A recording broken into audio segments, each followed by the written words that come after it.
hope y'all like that intro, man. That was produced by yours truly and my brother from another. Oh, yeah. Swag, a.k.a. Jonathan, a.k.a. the Enlightened One, a.k.a. Lil Buddha. How you doing today, bro? Everything is everything. Everything good, man? Absolutely. That's my guy, man. He gonna be with me on this journey, on this podcast journey. Welcome to the Now What podcast. I am your host, Arian Foster. And today, we have the most specialist, the most awesomest, neither one of words, because words don't do you justice. Aw. We have an amazing woman here today in our podcast studio, and her name is Bernadette Sizemore. Everybody give it up for Bernadette Sizemore. Mama! Bernadette, how you doing today? I'm good. How are you, And son? what the hell you doing on my podcast? I've been asking you that for a minute. Yeah, man. So, But I appreciate it. yeah, no, we had to have you on. So I wanted to start a podcast, man, because there's nothing like outwardly exploring yourself. Mm-hmm. And I think the best way I get it all out is by talking to people, by talking it out. And I wanted to do that, and I had to have you on as the first guest. I'm honored. It was necessary. Honored to be here. It was necessary. So I'm gonna let these people dig into your background a little bit. Oh. All right. So you were born in 1860. Ouch. Oh, my God. I'm only Nah, you were 200. born in 1959. Nine. 1959. Yep. 1959 in Santa Fe, New Mexico. Exactly. Correct? Yes, sir. And you moved to Springer, New Mexico, Right. which is the size of the Super Walmart over there off of We're a little bit bigger, but not much. not much, man. The population was around When I was there, 1,200 people, but I might be stretching it because I don't really know. right, it's probably booming now to probably like 1,500. No, it's actually gone down. It's gone down? Yeah, it's probably around 800. How can it go down? Because they took the one industry that made people money and kind Slavery? of No, what was it? what industry did they take? they housed, it was a state correctional facility for underage boys, Right. and now it's an adult facility, I think, for Whoa. women, but I could be wrong. An adult facility for for What does that women, mean? for people that do misdemeanor crimes. Oh. But so, You said but an for adult- then it was juveniles, and Correctional. correctional. Yeah. What did got I the correction say? at an adult facility. It's like, what did they do at this Well, facility? It's like if you go to an Adult adult video correctional. store, Oh what do you my go to? I'm God. like, what kind of Well, the business population would should be be? You know booming. what I'm saying? Population should have grew anyway. No. So you grew up in Springer, New Mexico. Yes. Bumfuck Egypt, and that's a saying if anybody doesn't know. BFE. First, you better start telling them how you. Oh can yeah, cuss in okay. So front of your mom. we should preface this entire podcast with me and my mother and I, for you grammar geeks out there. My mother and I have an amazing relationship, and it's all built off of friendship. So we're like best friends. We talk to each other, how we talk to each other. Keep it real. I'm not from her generation. She's not from mine, and we don't pretend, but we communicate beautifully. And she doesn't take cursing as disrespect. It's just she accepts that's how, especially as an adult. I have 3 kids. She understands how I feel about her, and it's not it's no disrespect, man. Yeah, it's different I know a lot of cussing people- in front of me than it is cussing at me. Yeah. I We mean, ain't gonna do and that, I don't ever really do that. I've never really have. No. I never really have. It's not. yeah, it's pointless, man. But so you grew up in Springer, New Mexico in Yes. 1959. 60 I don't by even. the time I got there. Yeah. Was it 59 or 60? Oh, 61, really? Well, I moved there when I was 2. When were I was you born in born? Santa Fe Oh, in Santa Fe, New Mexico. 1959. So moved Moved to Springer when I was but 2. you don't remember anything about Santa Fe. I do not. Yeah. No. So what was your first memory as a human? Oh, man. I think I was 3. Yeah, And I remember mine vividly, and you don't Really? believe me, but go ahead. Dang. Yeah, sprung fuck it, that let's on go me. there. So this is funny. We're gonna get to your story in a second, but this is a hilarious story. It is not So hilarious. my first memory as a human being, I was 3 years old. I was at daycare. I don't even know if I've told you this. Have I told you this? You were think not I've heard 3. He has heard it. So I was 3 years old at a daycare. I was 3 at a daycare, and it was a what was the lady's? I ain't gonna put her out there. Yeah. So it was right across the street from where we lived, and we used to go there. We got babysat while you went to work. You got babysat. I got babysat while you went to work. And my first memory as a human was seeing a C-section. Bro. And she don't believe me to this day. Which I have no. How else could I know that I saw a woman's stomach cut open? I saw it. What I want to know. Why didn't the paramedics remove me from the room? Why did they do it in the room? I have no idea. But my first memory as a human. Your babysitter had a C-section while she was taking care of you. She was on the couch. Nobody bothered to tell me Was that. Was she pregnant while she was taking care of me? Yes. So how would I know that? Well, but I feel like she babysat you after that day, so I don't really know what happened. But no one ever told me that. What happened before the C-section? He doesn't remember. I don't remember. That's his first That was my first memory as a human. I am quite sure she wasn't the best babysitter out there. It's irrelevant. That's my first memory. Her peanut butter and jelly sandwiches weren't memorable, but that C-section was. Bro, I just cannot. You don't believe? She doesn't believe me to this day that I saw. I cannot understand how that happened, and I didn't know at the time that. But how? I mean, if you had a C-section and you were taking care of two other kids, you would have to go to the hospital. So that means they left you alone. What happened? No one called called me to the from hospital. work. I don't think she went to the You cannot hospital. have a C-section and not be tended to. They have to sew you back up. So how did I know what a C-section looks like? I don't know that you do. So I mean, you know now. So how did I? It's irrelevant. Anyway, I don't know, bro. Yeah, that's a weird story. Yeah, man. It's not a weird story. It's it was my life, man. That's how I came into the world. Like my first recollection. Okay, hold on. I'm self-aware. I'm here, and there's a baby getting taken out of a stomach. Interesting way to come in the world. But hey, we here. Traumatic for sure. If Worked it out did well, happen. man. Worked out well. But so you grew up in Springer. In 1959, I don't think they weren't even doing C-sections then, were they? Yes, they were. I think I was born by C-section. Oh, really? Yeah. I didn't know that. Yeah. Wow. And in those days, once you had one, then every kid you had after that had to be a C-section. Why is that? Well, because they used to make these ginormous scars in you. Oh, yeah. And when you got pregnant and it stretched it out, then you couldn't. Yeah. So you grew up in interesting topic. Yeah, it's welcome to the Now What podcast, man. We're gonna go everywhere. But so you grew up in Springer in 1959. Yes. And you were born in Santa Fe. So you grow up in Springer. Yes, I did. In the early 60s. Yes, my parents owned a ranch outside of Springer, about 18 miles, and I lived the majority of my life out on that ranch.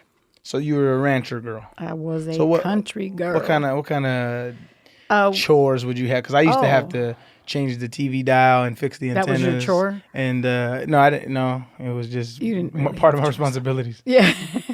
We didn't have TV for about 8 years. My first 8 to 10 years of life, we didn't have television. We like lived in the the world or just in you?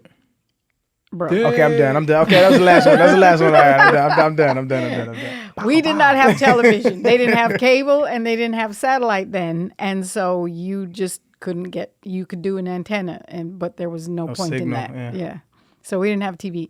So chores, I used to have to ride the bus. So the bus driver lived next to us. And so he would pick us up first, which meant we got on the bus super early. I hated that. And then after school, we were the last ones to be dropped off. So we didn't get home till like 4:45, and school ended at like 3:30. And so I've been on the bus for an hour and a half. I get home, change clothes, and then we had to go do chores. So sometimes we had chickens. We had to go feed the chickens. Sometimes we had pigs. We used to have to go feed the pigs. And did you eat these at the... The chickens, we used the eggs. We didn't ever eat the chickens. You just let them die off? Well, I've never been. I have no idea. You keep a pen of chickens with a rooster so that you can produce other chickens and then also have eggs. And we had a milk cow. We had horses, and then you milked cows. I've milked cows before. Wow. Yeah. You were a real country like. Did you not know that? I mean, yeah, but it's weird hearing it now as an adult. Yeah. I didn't ever like milk fresh from a cow. It just was not good to me. So I got it from you then. Well, I like store-bought milk. We used to call it cow milk or store-bought milk, and then my mom tried to trick us and put the cow milk in a store-bought carton and act like evil. we couldn't tell. That's evil. You can totally tell. What? So I mean, what's the main difference between real cow milk and store-bought milk? It's pasteurized in a factory. Your dad used to work at Borden's. Borden's. That's right. So it's pasteurized, and there's all kinds of processes to it. And for us, we just used to bring it into the house in a bucket, and my mom there would be like a cream part at the top that would gather at the top, and she would scrape that off and save it, and she would turn that into butter. Oh my God! And that's how you made butter. Yeah, I was really living out there. It's how people did back then. That's It's just what people did. Yeah. And we did feed steers out and have them butchered, and we did eat that meat. So they were. But that meat used to last like a long time, didn't it? Because we butchered an entire The whole steer. cow. Yeah, we ate everything. So what's the difference between a cow and a steer? A steer is a bull that's been neutered, And so if and it's a not cow neutered, is a female. female, and a bull is a male. Yes. That's interesting. Is it? I mean, it is. I mean, because you kind of just throw these terms around if you're not from. Oh, that, if you don't, that- if you're really not know. familiar. True. So you growing up on a ranch, you don't have no TV. Nope. Do you listen to music? Yes, my mom had one of those stereo consoles. Vinyls? Yes. Okay. And you stored the records, the albums underneath. And So then- 8-tracks weren't around yet. Not yet. They came a little later. Okay. Yeah. And so what kind of tunes were you listening to? My mom used to listen to some Sarah Vaughan, Dinah Washington, some of the big band stuff. My dad was super into country, and that's what we listened to. That's interesting. So you guys didn't listen to any kind of like Mexican music? Yeah, we did. There was a guy, a little bit. There was a guy I'll never forget. Your ethnic background is I am Mexican American, Mexican American. Interesting. to the chagrin of. Because I always much get of I always my get this family. confused. I always get this confused, right? There's Hispanic, there's Mexican, there's I think a lot of people confuse it, and now Latin. the Latin thing is supposed to encompass everything, whether you're just from any Latin country. And Mexicans are more specific to Mexico. I didn't come across the border, and my parents didn't come across the border, and actually their grandparents did not come. We were all born here. Right. But the lineage comes from there. From Mexico. With a whole lot of mixture of a whole lot of, there's some native stuff in there. There's the Spaniards colonized all of, and they're from Spain. yes. And so they colonized South America into the Central America and into Mexico, and that's where we got So the this is interesting. religion and everything. It said Latin. He typed in Latin versus Spanish. While there are distinctions between the varieties of Spanish, the first thing to make clear is that Spanish speakers can all understand each other, whether in Cadiz or Cusco, Salamanca or Santo Domingo. Santo Domingo. You hear that accent though? It's beautiful. There are also differences between the types of Spanish spoken in different parts of Latin America. Yes. There are some very distinct differences. And then That's just but so- if you speak Spanish, you can understand a whole lot So of. what's the difference? See, what's the difference between Mexican and Latin? Mexican and Spanish. I think it's Spanish. It's just there's certain parts of the dialect that are different. And like the Spaniards were very Castilian, and so they always thought they spoke proper Spanish. And wow. as it came down, of course, different dialects and everything changes, and there's different. So this is And now we speak Spanglish. or Spanglish. This is we used to.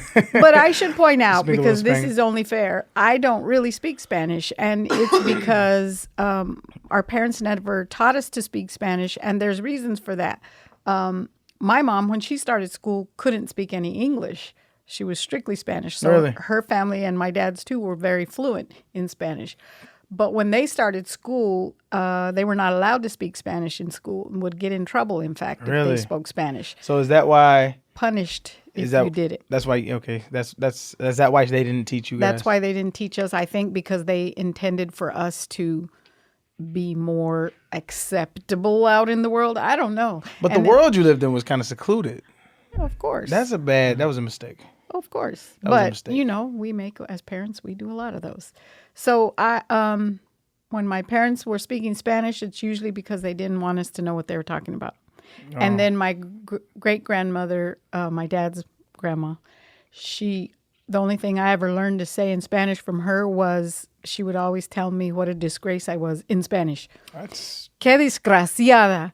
And I That's pretty would bad, ask, what actually. the heck does that mean? And well, because in those days, they were very strict about that. They wanted you to learn, and she thought it was a shame that I didn't. It was not your fault. Your people didn't. Well, I know, but that's just how people were. But instead of teaching me, and I guess Just because called we you a weren't disgrace. right. Learn it on your own. Pull yourself Figure up by it the out. bootstraps, the cowboy bootstraps. That's I think interesting. grandparents are they used to say grandparents were supposed to teach you. Right. So this is an interesting dynamic. So you're kind of disconnected from your Mexican roots. Yes. You don't know Spanish, and don't. you grew up in a town that was predominantly Mexican. I would. It was pretty even. Even Probably Mexican a little and- more white people than there were Hispanics. So it's predominantly white. yes. So you grew up in a town But that it was pretty close. So you grew up in a town that was predominantly white, and your parents wanted to be quote unquote accepted by the white community, so they didn't teach you Spanish. Well, I don't know that was their end goal. I would probably have to ask that question. But I think that it was It had just. to play a part, though. I'm sure it did. And then when you're raised to be reprimanded for your language, Right. you're kind of not going to want to be excited about sharing that. So, yeah, I didn't learn. I know I can understand some. I can speak. I have the dialect if I learned how. Oh, my dialect is on point to this day, and I don't speak. I don't speak Oh, man, a that's lick of terrible. I don't speak a lick of. That was terrible, by the way. Spick a leak. Damn, ooh. That was I don't terrible. speak it in Spanish. But I don't speak a lick of Spanish in my dialect. Like I can roll my R's with the best of them. You'll laugh when I tell you this Correr. story, but when you first got into the NFL, ESPN Deportes. wanted to come and interview me, Oh my god. but I had to tell him the truth. yo. I'm like It's not. I said it's not really real over here. Well, they were like super. I think they were offended, and I understand that. But you know what it is? There's a huge Mexican following in the Absolutely. NFL, and they're looking for a savior. Like when Mark Sanchez hit the league, Yeah. oh, it was on, but then he kind of fizzled out, and then they're still looking for someone to Yeah. represent. I think it was and I don't think that's they really okay. claimed Tony Gonzalez like that. Did they? He was Puerto Rican. Is he Puerto Rican? What is Tony I Gonzalez? think he might be. He might be. Tony Gonzalez. He's handsome. I know that. You know, to this day. So like how you swap jerseys Yeah. at the end of the game. I swapped. Type in Tony Gonzalez ethnicity. I swapped jerseys with Tony Gonzalez. It was my second year in the league. No, third year in the league. You did. Yeah. So the year before I had won the Russian title, and the year, and this year. What? Hold on. Tony Jamaican Gonzalez and was born in Scottish? Torrance, California, and was raised by his mother Judy. Worked 2 jobs. His father's family is from Cape. How you pronounce that? Cape Verdean. Verdine. Verdean or Verdine. Verdine. Apologies to the people over there because I'm not We cultured. butchered it. Jamaican, Scottish descent, and his mother's family is African American, Euro American, Mexican American, Native American. So no, We got I'm a wrong. whole bunch of He all got a lot kinds of going on. stuff. He got a lot going on. That's why. So yeah, when they came to interview me, and I told them before they came, I can't speak Spanish, and they Right. said, okay, we'll have an interpreter, which is really sad, and it was embarrassing to me. And I felt bad about it, didn't be but embarrassed it about is it. what it is. Yeah, I didn't be So they embarrassed about came it. and they did the whole setup in the living room, and we did the interview. And I love that guy, by the way. I can't think of his name. We still talk on Twitter, but they didn't use the interview because how can they? Like how Fraud. can they? Yeah, Fraud. But I it But to was, finish my story. Oh yeah. No, you're good. You're good. Because you had to finish that one too. We're all over the place. So I switched jerseys with Tony ADHD. Gonzalez, and I had no idea he knew who I was. Aw. Because it was my third year in the league, and I'm like, I grew up a Raider fan, right? So I used to watch Tony Gonzalez play against the Raiders and kill us every single year. Kansas City. And I'm just like looking at him like, yo, this is the god, Tony Gonzalez.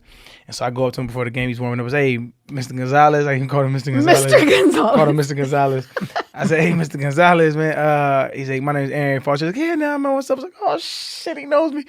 I was like, can we switch jerseys after the guy? I was like, I don't even know. So I prefaced it with, I don't even know if you want mine, man, but like, can we switch jerseys after the game? He's like, yeah, for sure, man, for sure. I was like, ooh, my God. I was on 10. You couldn't tell me Oh, anything. I yeah. went back into the locker room like, y'all don't talk to me. I'm switching with Tony after the game. Do you still have it? Yeah, I still got it. Oh, yeah. So now he's Tony. Yeah, he's After Tony. he's was first Mr. he was Mr. Gonzalez. Oh, Gonzalez. yeah. Switching jerseys. First he's now Mr. he's Gonzalez, Tony. then he's Tony. It's T. It's T dog. It is what it is. But no, so Man, how come I didn't get to meet Tony? yeah, you couldn't have because you handled yourself well when you met Mike Tomlin. Oh my God, do you know how hard that was? It was tough. And I want Had you to be. know that all my friends. So people, they don't know. We're just Oh, talking. sorry. So people out there, my mother is in love with Mike Tomlin. Like in love. In Would love. leave her husband right now for Mike Tomlin. Yep.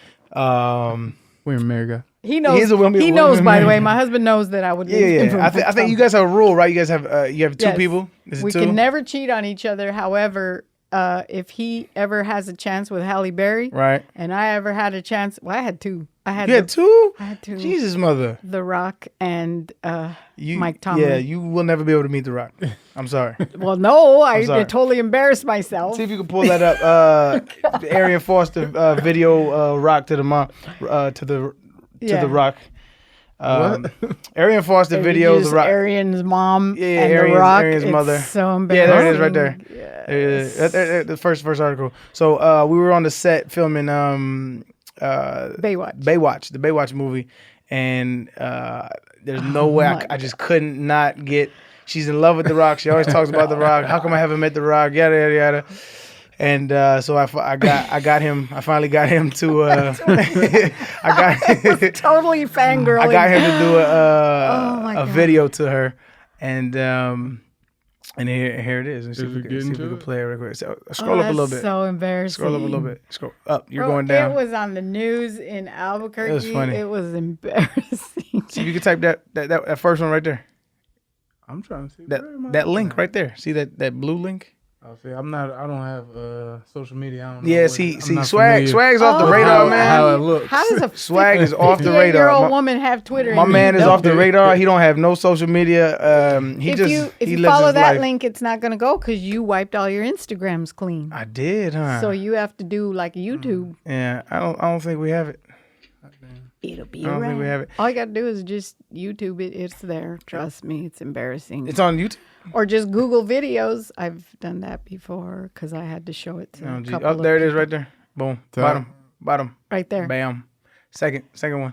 Right there. Swag, get it together, man. It's the bottom, bro. I'm using the exact word you're using.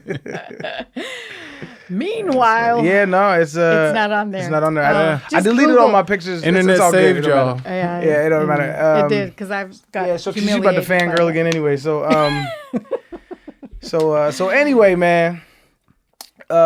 You are. Let's start with Tony Gonzalez and him being Hispanic descent, and then we Yeah. got to you loving The Rock. Yeah, Interesting. well, that's cool. No, so I want to get back to your background. Your background, yeah, that's where we started. We need structure. We have structure. It's in this cup. It's amazing. So What's that cup, sir? So you grow up. You grow up in this town that's predominantly white, kind of disassociated from your Mexican roots. Yes. And then you have 3 black kids. Like, take me through that journey. Was because not intentional. there's no because I do want to touch on this a little bit. Like how I got from there to here. Yeah, but the funny thing is, you didn't see a black person until you were what, 18, 19 years old? 18. 18 After I years old. graduated high school, That's- we went to Albuquerque to the University of New Mexico. My friend Marcy and I enrolled there, and we drove up together. And we were there a couple of weeks prior to school. And they happened to put us in a dorm that had a lobby in the middle and rooms on each side. Right. And on the right side was where the boys were. And it was housed all of the athletes, football, basketball, baseball, track, the whole 9. And then over here on the left was just college girls, which really, when you think about that probably wasn't a good mix. But That's anyway. a terrible mix because ours was not co-ed. Was your dorms co-ed? I had some co-ed dorms. You got co-ed dorms? I did. You Man, were cheated. I'd have been a father earlier if I had co-ed dorms. Man, Jesus. hey, college was a let loose time, man. Well, and that's the thing. So So you have 3 black kids. I didn't have them in college. Shut up. So I met your dad there. He was playing football for UNM at the time. And I actually didn't like him all that much at first. Really? I didn't like him at all. I thought he was You didn't like my dad?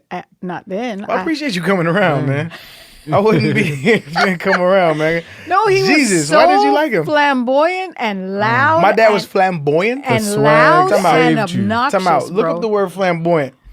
You Let said me my explain father to was you. flamboyant. Yes, he's not at all. I have like a different. I have a different picture in my head. So definition of flamboyant: 1977. a person of a person or their behavior tending to attract attention because of their exuberance, confidence, and stylishness. All of that. Stylishness. Well, for the 70s. Now let's think about what the style was. Yo, my in the father is 70s. probably the most bland. Now, laid back. now, Flamboyant is not the word I would use, but go ahead. no, but he was then. I didn't know him at 19. So though, he had, everybody had big fros back then, right? Of course. My first memory of him was he was wearing a Banning High School Letterman's jacket. That's where he went to high school in Carson, California. Banning High School. Shout out to Carson, California. And he was wearing his Letterman's jacket. He had on one of those Gilligan's Island's white hats. Under the or over the fro? Yes. Trash. With the front You part. said he was stylish. I'm looking at the definition. But he dressed different. He also had like a Russian style hat that he would rock that one You too. talking about over the ears? Yes. That's swag. Okay. That's swag. I don't know about And- flamboyant. Yeah, the flamboyant is but not. wait, let me get tell to you. the, get So to the whole there's fit. the Banning jacket. He had on this bright flowered, like a silky There shirt, goes the flamboyant. and it like lots of bright colors in it. And of course, it was unbuttoned to right here. Don't and tell he me sported this a nigga gold had chain. bell bottoms. He had bell bottoms on. Everybody had bell bottoms. He was wearing a Cuban outfit. He was wearing Yeah, the Scarface basically. Cuban outfit. Yep. And Wow. and that's everybody had bell bottoms, but I think he was wearing Chucks with his bell bottoms, so I don't know about how stylish he was. Oh, that's the West Coast. That's West Coast. So yeah. yeah, and Chucks is- and he was What color Chucks? I think they were white. White Chucks. Hey, Pops did have a little swag back then. Is Yeah, this, like is this the like flower that, shirt he had bro. on? It's not like that, but his was like orange and blue and green. It was loud, but that's exactly what it That's looked tough. like. So you see this Cuban, South Central LA black man with a fro, a Russian hat, walking Loud down as hell. Loud? Loud, bro. My father's not loud. There was a courtyard. You and- lie. Well, okay, ask him. He'll tell you. I was loud, And he son. would walk up. He would walk up to the front of the dorm, and there'd be girls hanging out the windows as they always out were, the like windows? just with the windows open, sitting out the window like this. And Okay. everybody was in the courtyard. It was the place to be. Oh, okay. And he'd be like, "Hey, how you doing?" Loud as hell, and just talking to everybody super loud, like he was just really obnoxious. And I did not like him. And I just remember thinking to myself, God, he's annoying. And But then was eventually he not at hollered all- at you first. Yeah, so what was the first This is embarrassing. altercation? Actually, 'Cause I've never heard this story, actually. You haven't? No. Oh my God, I'm blushing now. Okay, so I actually had a crush on another guy that played football. Jesus, Bernadette. Well, it was my first crush. You didn't like any physicists? Sorry. Go ahead. And so this is really, do you really want me to Go, put you down out there man. like that? I don't care. Okay, so I'm walking down the hall to go see this other guy, and You guys are hearing this with me. I've never heard this story.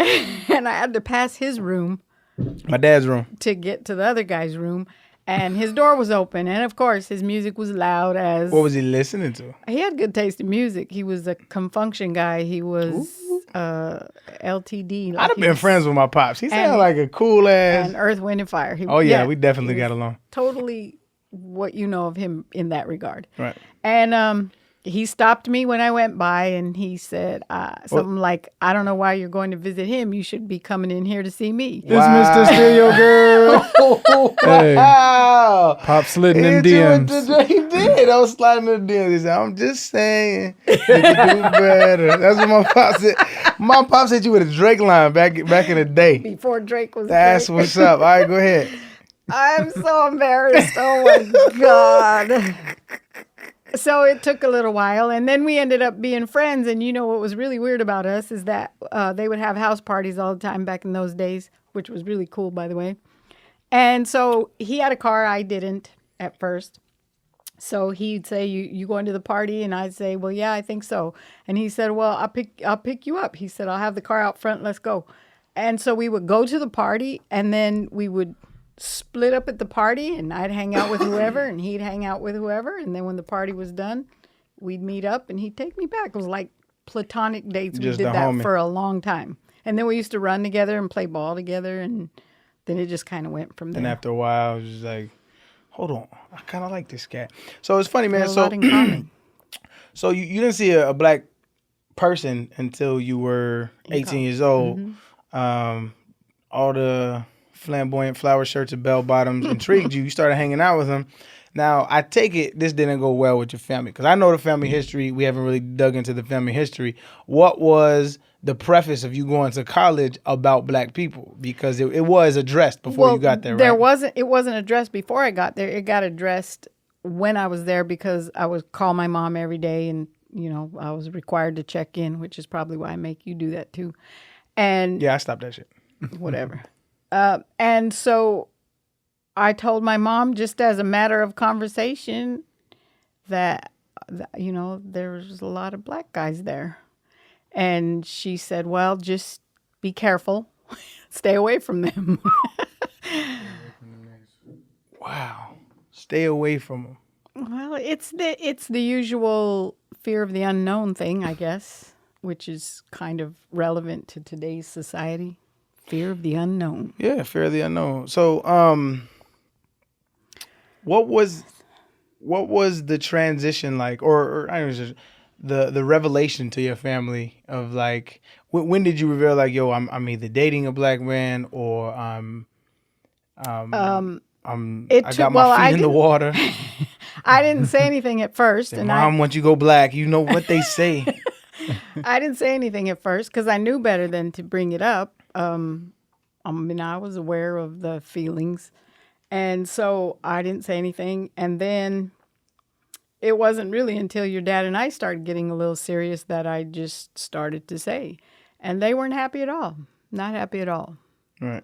And so what was that? So what was that like? That inner struggle of like my parents are low key racist. And well, oddly enough, I didn't really think of it in those terms at that time. Right. I just knew this was not an accepted thing. I mean, how did you rationalize it in your head? If you didn't say my parents are low key racist, I don't think low key was a term right back then. So it either was or was not.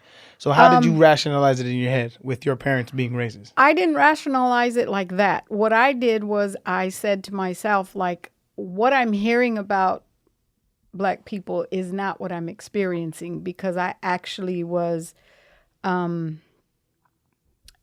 there was a very big comfort level that I had, and people were very kind to me, and people were very nice and friendly, and people knew that I remember having a couple of conversations with some guys that knew that I was really hesitant about this, because of my parents and what I knew it would do, but they were just like, we're not like the boogeyman. You can relax and everything's cool. Just be you. And so that's what I did. And it just, what I was hearing and what I was experiencing was not jiving. And so I just went with what I was experiencing because I just knew what I was hearing wasn't correct. Wow.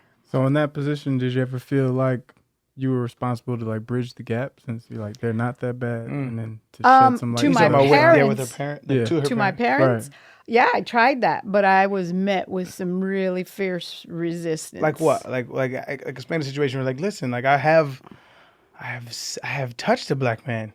It wasn't that bad. It doesn't rub off. Well, I'm not gonna go into that deep about some of the conversations we had because it's not a flattering look. Because fuck these people listening, huh? Well, no, I don't want to throw my family under the bus like that. My parents especially, but because they came around, and we'll get there eventually. Yes, and so that's the thing, is that I just knew that if I continued with and by this time I'm in a relationship with your dad, and I'm saying if I just continue along this line, they can't deny me. Right. But they did deny me. and go into that, how did they deny you? Well, one time my dad told me, if you ever bring him home, we'll be done. So you have to make a decision. And I was like, and my dad is dark, just so people don't know. My dad is like, he's black. No lie. He's black. Blue black is like they like to say. Mm-hmm. I'm allowed to say this. You're not allowed to say this. Or agree, or else you're racist. Go ahead. He was out in the field. Yeah. Anyway, this is so awkward. It's tough, man. It is. But it's an important conversation to have, yes. But it's an important dynamic, right? Because you were a woman in an interracial relationship and ended up having interracial kids, right? Well, and here's the basic thing about that. Even at that young age, I was deeply in love, for what I knew love to be. I was deeply in love. And so how do you get rid of that? How do you deny that? How do you pretend it's not there? Right. And I just couldn't do it. I never could do it. And so I had to make a choice. And so right about that time is when I got pregnant with your sister. Right. Anyway, which didn't help matters at all. How did you break that ice? I actually didn't. One of my friends who I was staying with. You showed up at the door with a little chocolate baby? No, one of my friends that I was staying with at the time, her mother called my mother and broke the news. Oh, yeah, wow. What a snitch. Cool We got to name names now. Who's this? No, I'm not doing Gossip that. folk. That's crazy. Who out here snitching on moms? It was bad. And that made it worse because then it made it. Mexican girl with that boy. with that chocolate feller. No, the lady that told her was black also. What? Yep. One of those Uncle Ruckus. What? It's a Boondocks reference. Oh, I don't watch Boondocks. 30 and under gonna get that one. Don't worry about it. Okay. But yeah, she told her, and then my dad was done. He didn't speak to me for 3 years. So 3 years. So your daughter's 3 years old, and your father has not seen your daughter. Never. So what was the initial? I don't want to say conversation, but what initiated the reconnection in your guys' lives? Because I was not alive yet. I was still with Jesus. Yeah. Wherever. Allegedly. I think that I'm not really sure what they thought I would do, but like once I had a child, there was no going back. Yeah, So definitely. So it's not like I could remove her from the picture and everything could go back to the way it was. Like that just wasn't going to happen. Right. So I think that I don't really know what their expectation was, but for me, the decision was made. Like I was done. If that's how you feel, which hurt me deeply, let's be real. I was devastated. Of course.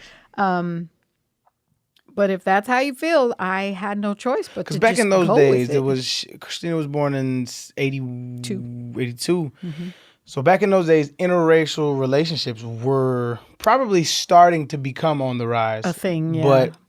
But it still the was- data really wasn't there. No, and So it was still not new. accepted. It was during those times because Abdul was born in 83. Abdul's my brother. Christina's my sister.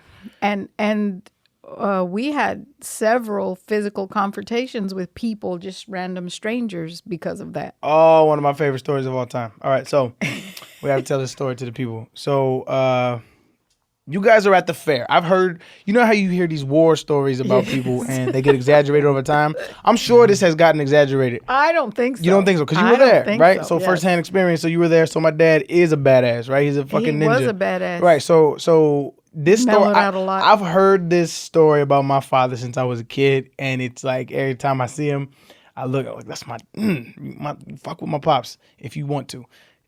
Tell this story about my dad about what happened at the we were New at Mexico State Fair. Yeah, at the New Mexico State Fair, and we were walking in It's the a dark, midway. gloomy day. It was on a Saturday afternoon, actually, and it was getting later, and everyone knows that the midway back then, and it may be still that way now, I don't know, but when the sun goes down, then stuff starts to happen. Things, the young crowd comes out, and there's always trouble, right? That was the way it was. Right.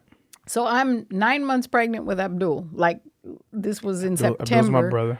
And Abdul was born. These people don't know you, October 1st. man. You have to preface. Well, scroll a list of the family tree. And then, and I was pushing Christina in a stroller. Christina's my sister.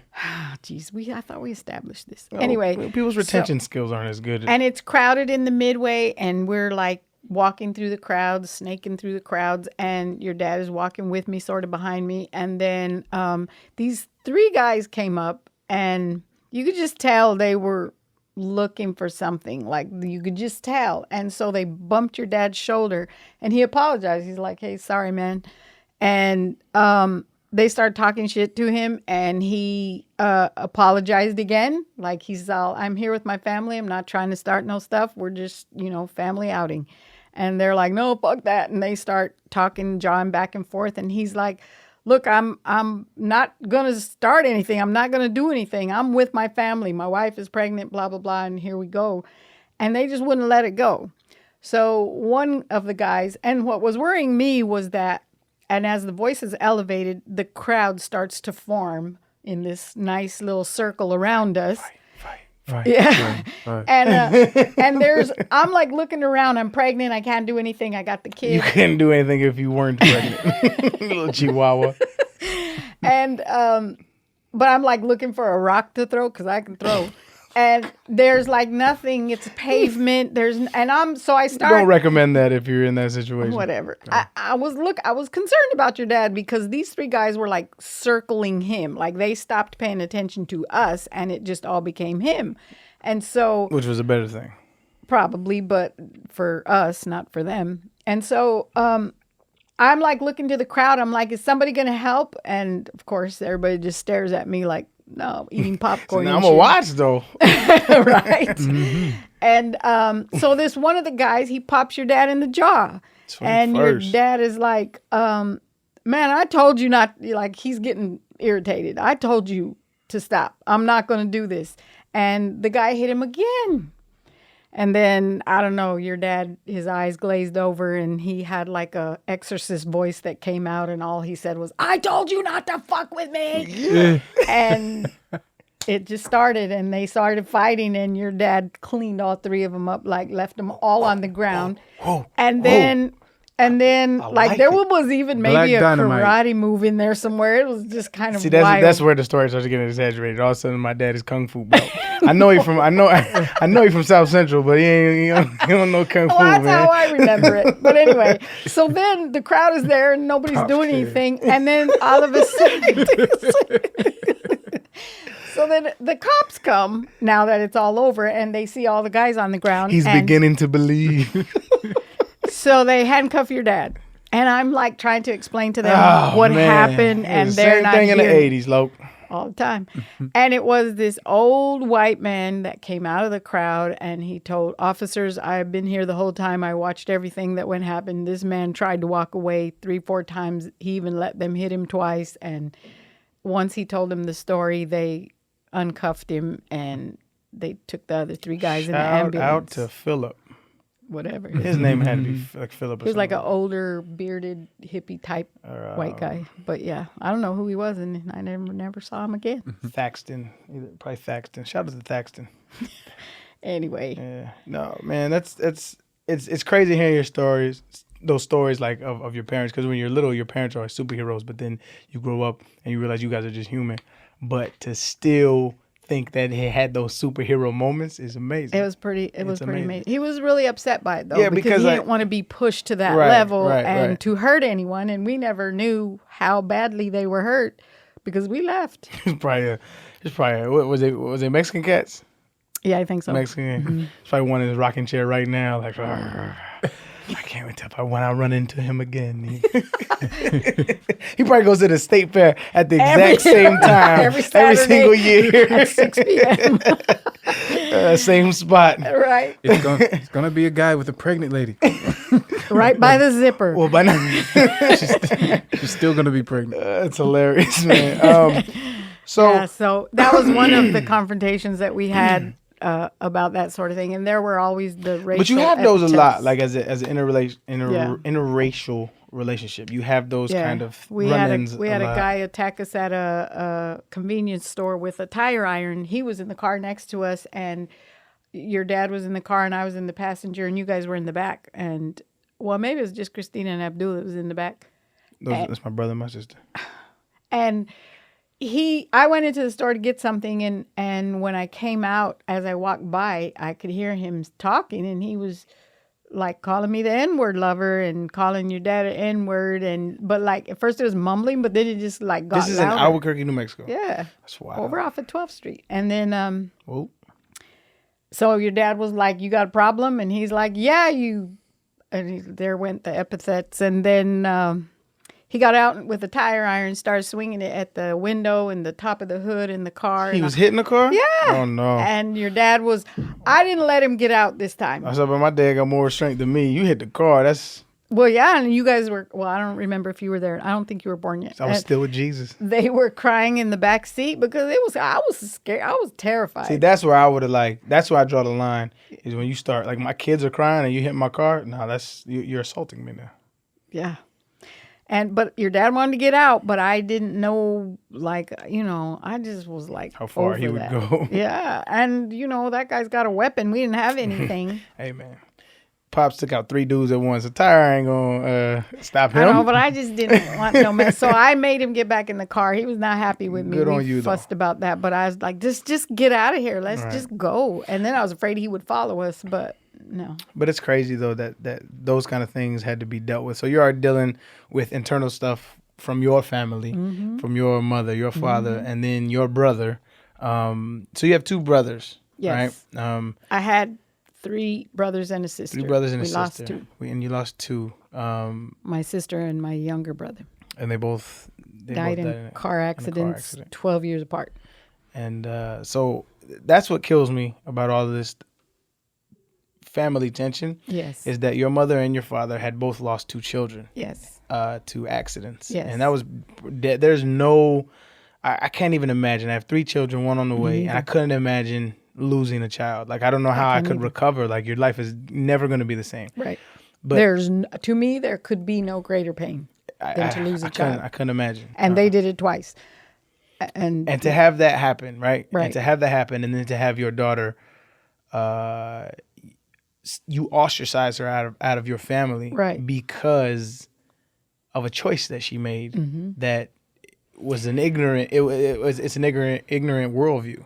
right. That's what kills me about this entire situation. Well, it did me too, because I felt like, Like we've already lost enough. yeah, and how have we not learned anything from this? Like Right. because I always felt like, when you lose siblings, your life is never the same. It's never the same, and it is a devastating loss. But I just appreciated who we had left, and I wanted us to be better, and we just never could recover after that. I don't know if it was because of that. Sometimes I think it is just the too much pain. Like some people just cannot handle the pain. And and I give my mom and dad props. My mom's 81 years old. She still gets up in the morning. I could not guarantee that I would do that if I lost 2 kids. So, I'm already cynical. I'm cynical. I'm a pessimist. Are you? Yeah.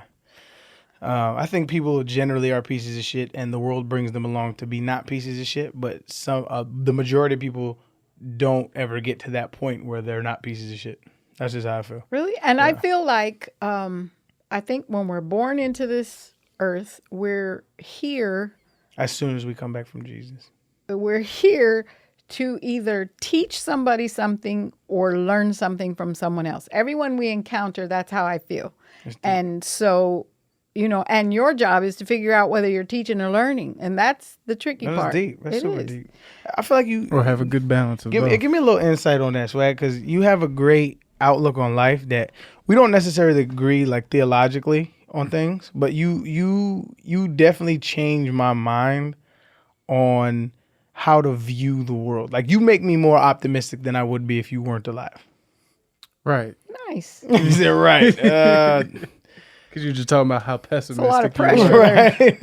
A lot of pressure. But Swag. when you were talking about like learning and teaching, I think it's definitely a good balance of both. I think everything's about balance. That's why hate to just interject this and just throw this out, but we got to give a shout out to Steve with the low-kai bracelets. The Yes. whole balance concept. Plug. I Yeah. didn't wear mine today. It just makes so much sense to me. It's really a new form of like the yin yang, but it's just like, how many ways can we keep popping this image in front of people's heads about the importance of balance until they actually get it, Right. until they actually understand how do you stay balanced, And how do you do it is a difficult thing to accomplish because when you look at the dynamics of families, dads are driven to provide. And so there's rarely balance from a dad's side. That's true. For the family because they're driven to provide. And then if they tend to their families, then they're dropping the providing ball usually. Like and most people are not good at that. Same with moms and careers. Like you have to decide how you're going to do it. It's tough. And it's that inner quarrel with yourself that you have to always, you also have to be cognizant of. Like you can't just push aside what you're, like that what do you need? Like what do you need to feed yourself? And you know what I mean? I want to ask you about that in relation to this. This ain't your podcast. I'm just playing. Go ahead. If you are as driven as you have been Right. to accomplish a goal, do you feel like there were times that you didn't have proper balance because of that? Oh, 100%. And do you 100%. feel guilty about that at the time? Not at all. Really? I didn't. There are times like, okay, so when I'm out working, right? So when I was grinding, I was working out 2-3 times a day, on the road, playing ball, like doing what I set out to do when I was 7 years old. Sure. I was playing in the NFL.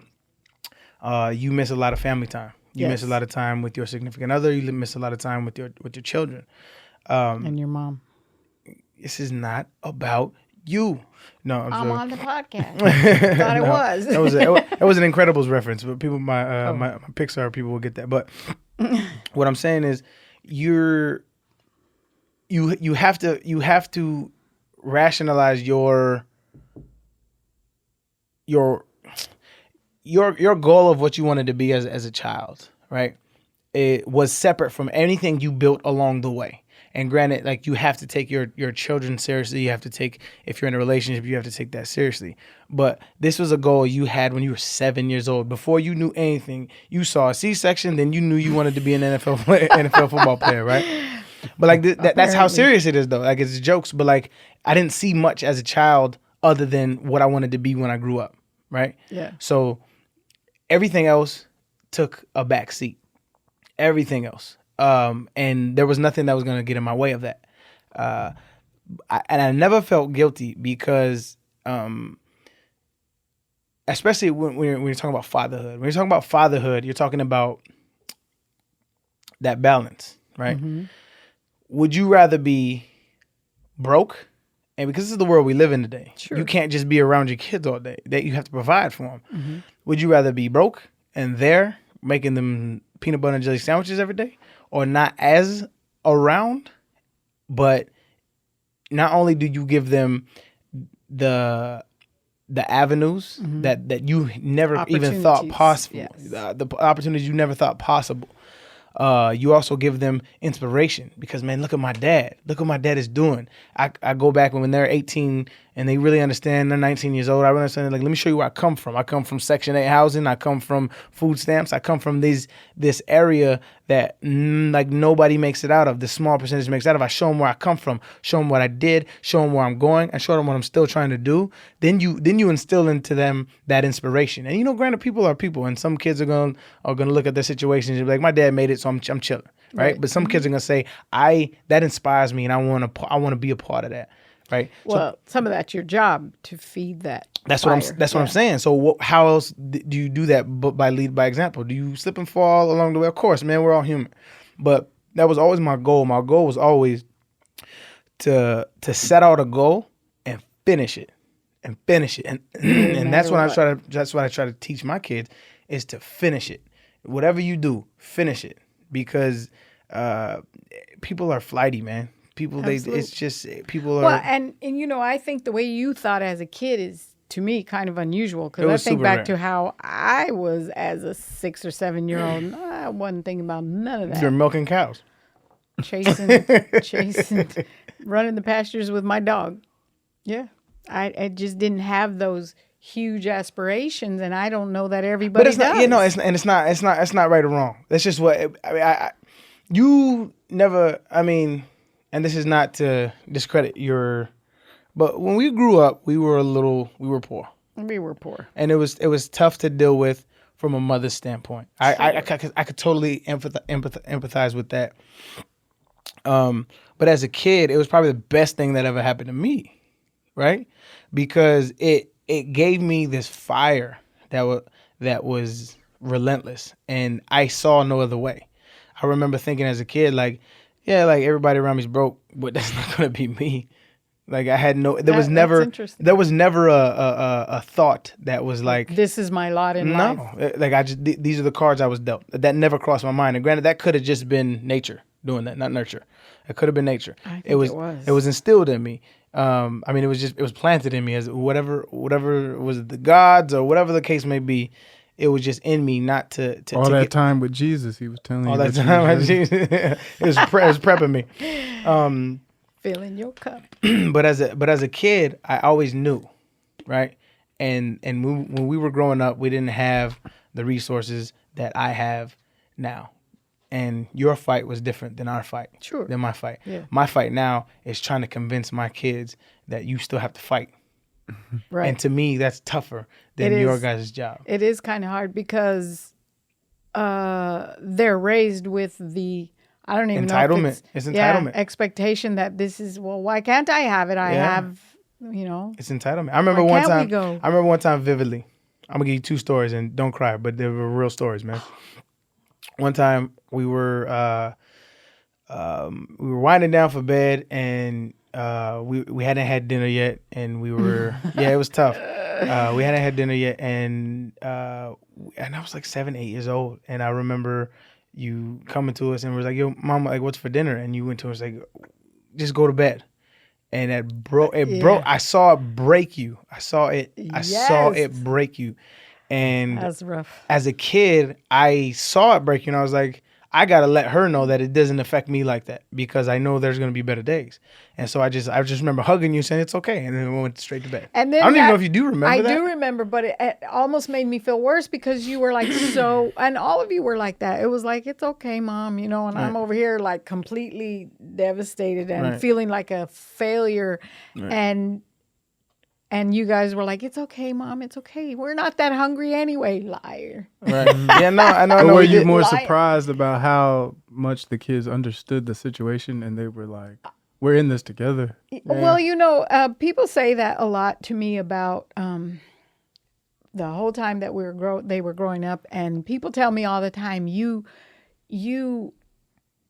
act as though you and your kids are like the only people in the world, and it's you against everyone else. And it's because at those times, that's exactly how I felt. And I felt that way for a good long period because nobody knew our struggle but us, or at least the depths to that struggle. And we weren't the only ones to ever struggle. But this struggle was very personal to us because we lived it. And it did feel like us against the world, And so I was like, their attitude towards the poverty kind of inspired me to work as hard as I possibly could. And I had limitations.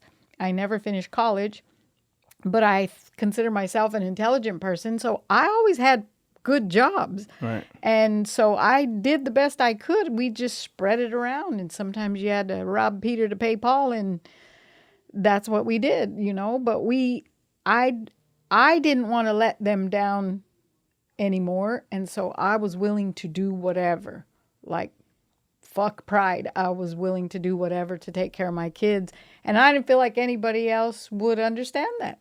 So that's why I hunkered down with them, and it was us against the world, because that's how it felt. And I mean, we felt that, right? So I mean, at least I did. I can't speak for my siblings, but I remember just being a kid, knowing like, my parents are working hard, for whatever reason, man. Like, you guys obviously made decisions in your life that affected your financial abilities, status, of course. My father and my mother, both of you guys did. But I never held it against you guys. I was never like, you owe me this. It was because, like I said, it's all relative, right? Yeah. So we had running water for the most part. Most of the time. Most of the time we had running water. Sometimes it was warm. Nothing like sponge baths, man. But but there were times where I know, like, I was like, well, shit, man, my friends have this, my friends have that. And I was like, well, why can't I?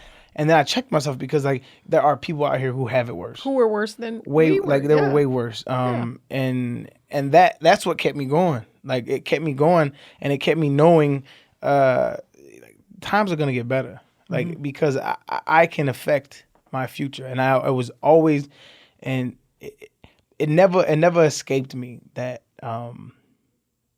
my future was gonna be a quote unquote success. You just knew.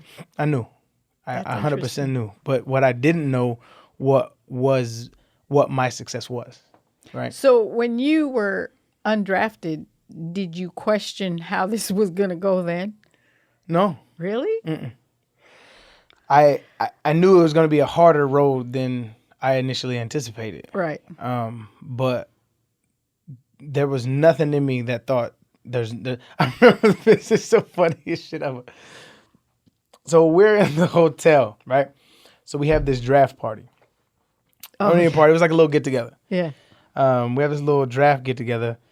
When I came out, my junior year, you sent in, and for the people that don't know, when you come out of college, there's something called an NFL advisory committee, and you send in a highlight tape and your name and your school, and they give you a draft grade of where they think you'll go. Me and Gerard Mayo both sent in our draft grades. He got a second round grade. I got a second round grade.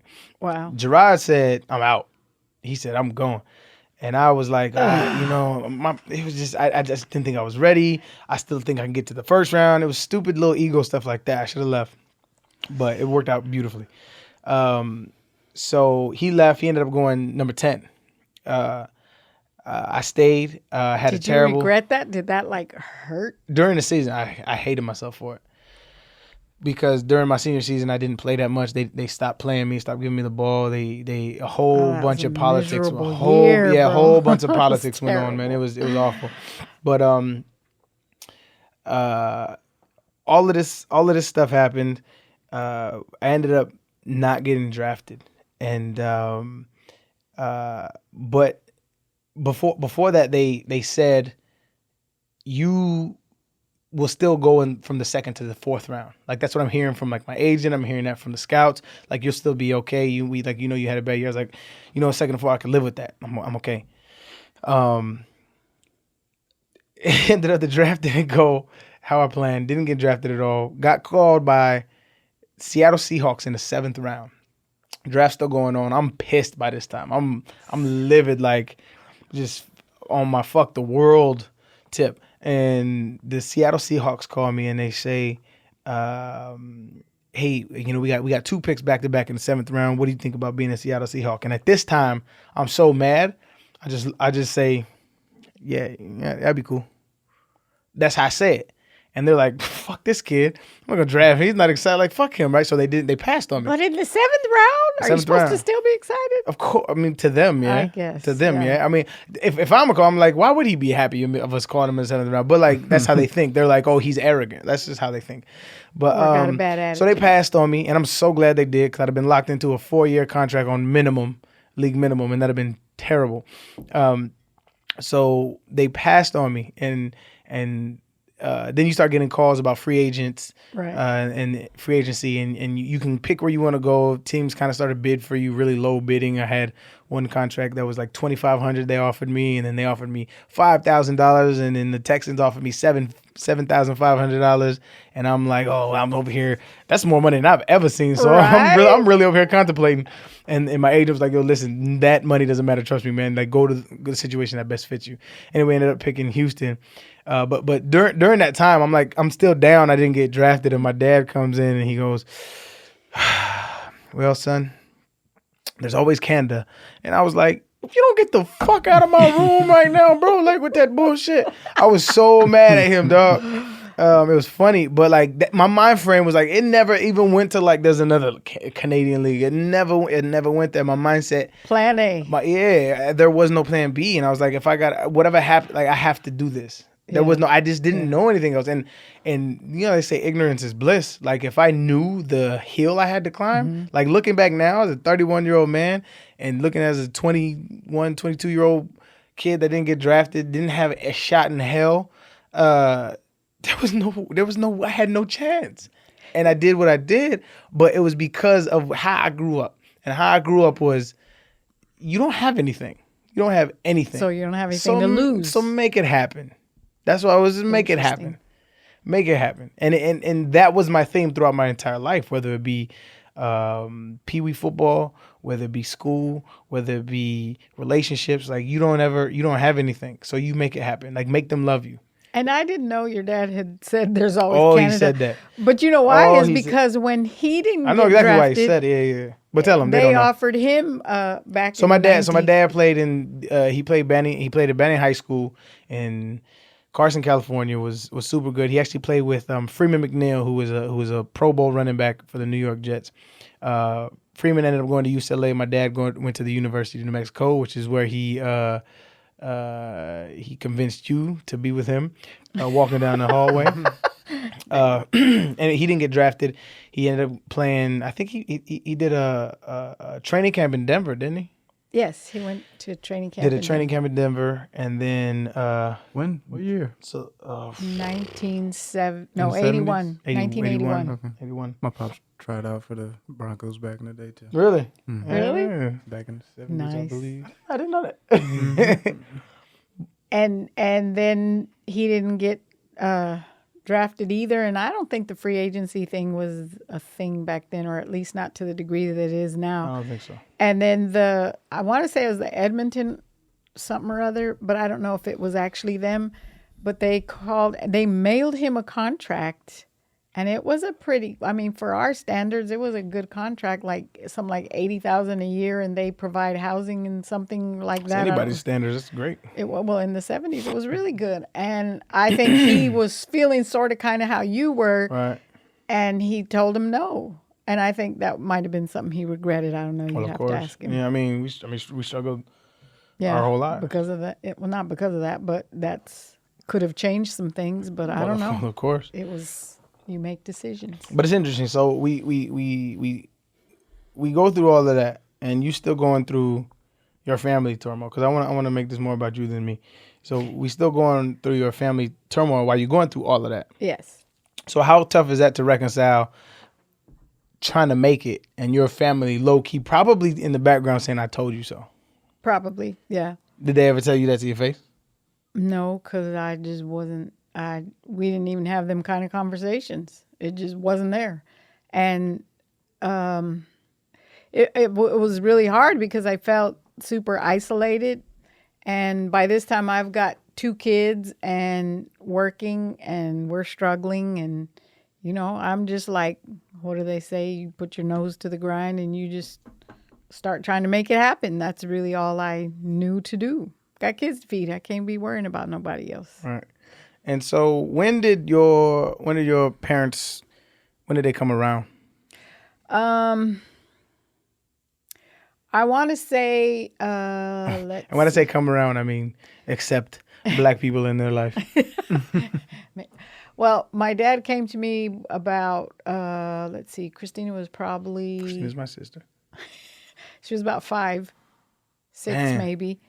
And my dad came and he apologized to me, and he told me he had been ignorant and he was wrong and he was sorry and he didn't want to do that again. He didn't want to feel that way, and he didn't want me to feel that way. So he apologized. And It's crazy because like my grandfather, your dad, is probably some of the best memories I have as a kid, because he was just so loving. He cared. I never got the sense that he did not care for me, not once. Well, I think once he made that decision, then it was done. Like, that's how he felt. He cared about you guys. And so he used to come around a lot. They both did. And he was very warm and accepting of you guys, and proud. He used to take you guys to team ropings with him because he was a cowboy, and he used to take you guys with him. And there would always be the looks and the stares, but after that, he just didn't care. Right. It is what it is. So as far as your siblings are concerned, you still have 2 brothers left. Yes. And you have one brother who is flamboyant. So my brother, my uncle Max, he's a proud gay man, and he used to DJ. I found out the other day. Yes. He used to DJ, and so he was probably the closest to black you had. He was just like super. He introduced me was to urban. the Motown era. Yeah, Motown. He was super urban. Like he was cool. And disco was coming along, so that was that big thing. Right. And then you have your other brother who was more like your pre-5-year-old sister or daughter parents. Racist. Wait, what? Oh. He was just racist. I gave my best euphemism for him, but he was a racist. Yeah, basically. And he still is. He still is. Well, when I married your dad, that brother didn't speak to me for 25 years. 25. 25. And you guys got married in 1985. 1985. And so your first. That's a lot of math. I don't know. No, I mean, it's not that bad. So your first time you spoke to him was 2007. That would be 25 years. It was about 2005, so maybe it was 20. not quite 25 So it's years. So it's 20. So 23, something like that. But long time. So it was when my that's dad when got that's when sick. Grandpa died, 2005. Okay, I remember that. Yeah. Well, he started speaking to me in late 2004 when my dad got sick. Right. And what were those conversations like? Well, he just called me out of the blue one time, and he just told me that he apologized for how he had treated me. I mean, we'd had conversations because the one time I did go home was when my younger brother passed away, and you guys were little. And so I did go home then. But I appreciated my dad's efforts because my brother was there, the one that didn't like us. And my dad met us at the door. He took your dad and introduced him to my brother. And he basically said, there ain't going to be no shit. He didn't say it in those words, but basically because, you know, when you have a funeral, there's lots of people in the house. And it was just a very pointed effort on my dad's part to introduce them and let them both know this ain't the time. Right. So we didn't do it, but we didn't have any conversations like that. But I know that it was not comfortable, and I'm pretty sure everyone could sense it. But I do remember my brother telling me at that one point, everybody had gone from the house for some reason. We were the only ones there. I don't know why. And he was telling me, he said something to the degree like, well, it looks like you're doing okay. And I said, yes, I'm doing fine. And he said, well, you know, you still shouldn't have done what you did. Jesus. And I'm like, why shouldn't I have? I like, you know, it is what it is. And, you know, it's not like I did it to you. I didn't do it to anyone. It's just where I went. And he said, well, you still shouldn't have. He said, you've made it hard on the rest of the family. That's wild. And I'm sitting here going, but, you know, to hell with how I had to deal with this, right? And he said, and you know what's going to happen if you get divorced? You're going to have these half-breed kids and nobody's going to want you. That's what he told me. Woo. And man, I was like... That is so spicy, man. Yeah. That shit's crazy. Yes. And I said, well, you know, you got half-breed kids too. Yeah. So he married a white woman. He married a white woman. And right. I said... But that was okay. That was acceptable. Right. It was just my kind of half-breed. Does he think he's white or something? No, he knows he's not. And it's that we've had those conversations before. It's just different, you know. You're really reaching in the bottom of the barrel when you go with the black people. And that's kind of how he thinks. That's how his mindset was. And later we find out it was I ain't exactly white, but at least I'm not black. Right? Right. That's exactly how it was. I'm not white, but at least I'm not black. Right. We almost there. Next lifetime, we'll be purebred, blonde hair, blue eyes. Right. We'll be beautiful. No. But so the funny thing is, so the Colin Kaepernick protest kicks off last year in 2016. Mm-hmm. And I had just moved from the Houston Texans to the Miami Dolphins. And I heard about the Colin Kaepernick protest. He started in preseason. And I got some interviews about it because obviously media in Miami wanted to know what I thought about it. And, you know, I was like, you know, I understand why he's doing it. I don't necessarily agree with the method, but you understand. But I support him. That's his right. Yada, yada, yada. I totally support him. And the more I dug into it and the more I got to talking to Colin, and I was like, I'm going to support you 100%. And because the issues that he brought up were factual, in my opinion. Valid. Yes. And so I decided to kneel on opening game day with him. September 11th, 2016. Yep. And that was a very controversial thing. And your brother Ramon had a son that was in the Navy. Yes. Correct? He was in the Navy. And we had always been cool. We kept up in text every now and then. And so I decided to take a knee. And this is what kind of brought our family to the forefront, the family issues to the forefront.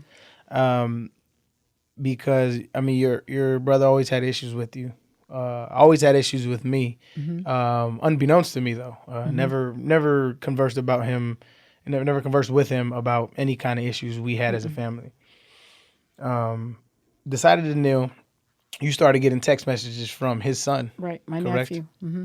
And he started texting me during your game, and I mean, he opened up the text conversation with, "What the fuck is Arian doing?" And first of all, I'm like, "How are you just gonna come at me like that?" But I started trying to explain, and he just wasn't hearing it, and I got super frustrated. And that wasn't the only text message I was getting. I was getting some from other family members too, and just random people. And so I was kind of irritated with the whole thing. Like, no one wants to listen to the whys. Everybody just wants to talk about how disrespectful they think you are, and how can you let your son do this? And I'm like, well, first of all, he's a grown-ass man. And second of all, I support him because I have 3 black children. And what has happened with police officers all over this country killing black motorists, men and women, unnecessarily, judgment out on the streets without due process, no matter the crime committed or not, that could happen to any of my kids. And so I feel really strongly about that to this day. And so I'm trying to explain this to people, and they just don't want to hear it. All they can see is you're being disrespectful. And so that conversation with my nephew went really south. And then I happened to be talking to your brother and your sister by text message that day, because I think they were getting some of the same things. Yeah, a little context though. My sister is she majored in Africana. She got her master's in Africana Studies. African American Studies. She said she calls it Africana Studies. Oh well, I could be fucking up, but she got her master's in African American Studies, minor in history. And she's in psychology, and she's an activist. She's an active activist in the community. As a teacher at an all-black school in Atlanta, Georgia. So she's in this. She's in the fight. She's dedicated her life to social justice. Right. And I mean, obviously we grew up in a family where we were very socially aware, very socially aware. So I feel like Trump, very socially aware, the most socially aware family you have ever seen. But so so Jehovah's Witnesses used to knock on our door. Yep. And instead, any other family, Jehovah's Witness knocks on your door, you say, "Oh no, thank you, I appreciate you," or you say, "Fuck off." Either one. Yeah. There's a spectrum. My dad said, "No, come in, please come in." And we sat down and we had conversations / debates with Jehovah's Witness for 2 hours, 3 hours plus, to where the point they were like, "Well, we got to go." And my dad's like, "Hold on 1 second, hold on." Well, what about this passage? He pulled out a Bible and a Quran. So my dad's one of those Muslims who knows his Bible front to back and his Quran front to back, and he's neat. But that's the kind of the household I grew up in, and in order to grow up in one of those households, you have to be. You have to understand your history. You have to know where you come from. You have to know where the crux of this civilization that we live in. It's always going to be about. And you have to critically think about all of that and its impact on you. 100%. So yeah, and so back to that conversation with my nephew, I was getting super frustrated, and so I'm talking to your brother and your sister by text, and so they're like, "Well, give me his number and let me holler at him." And at this point, I'm like, I don't care. I just am done talking about it. So I gave him his number, and that didn't go well with Abdul. Tried to talk to him, and Abdul's a very diplomatic, super diplomatic, reasonable human when it comes to stuff like that. And he just wasn't hearing it. So Abdul gave up. He was just like, whatever, man. And I kept telling him, talk to your cousin, talk to Arian, and you want to talk to me and fuss at me about what he did. Call him up. When you want game tickets, you call him. So call him up. And then he talked to Christina, my militant child, and I'm black, y'all. And that didn't go well at all, because she's not here for your feelings, and she's not here for any kind of diplomacy. She's here to tell you the truth. And he ended up hanging up on her, and then before he did that, he told her never call him again. Right. And that's the effect she'll have on you if you ain't ready. And the interesting thing is, he has a sister. Yes. So your uncle has a daughter and a son. Brother. My uncle. Your brother has a daughter and a son. Right. And this is the son we're talking about. But the daughter, we never really got to grow up with because of her dad. Yeah, because of her dad. But we reconnected in Houston, and we are great friends. She has no lingering effects that I know of his worldview. She's always treated me fair. She's always treated me kind. I've always, we're fine. The funny thing is, I get these messages from you guys after the game. So I immediately text him. I'm like, yo, what's going on, man? Like, you got a problem? Not like on no disrespectful. Yeah, and I'm not trying to try him. I'm just like, well, what's going on? Like, what's the issue? What's the quarrel? And he's like, yeah, you disrespected the military. I was like, how did I disrespect the military? And we go back and forth on both talking points on both the right and the left. And he's extremely conservative when it comes to this.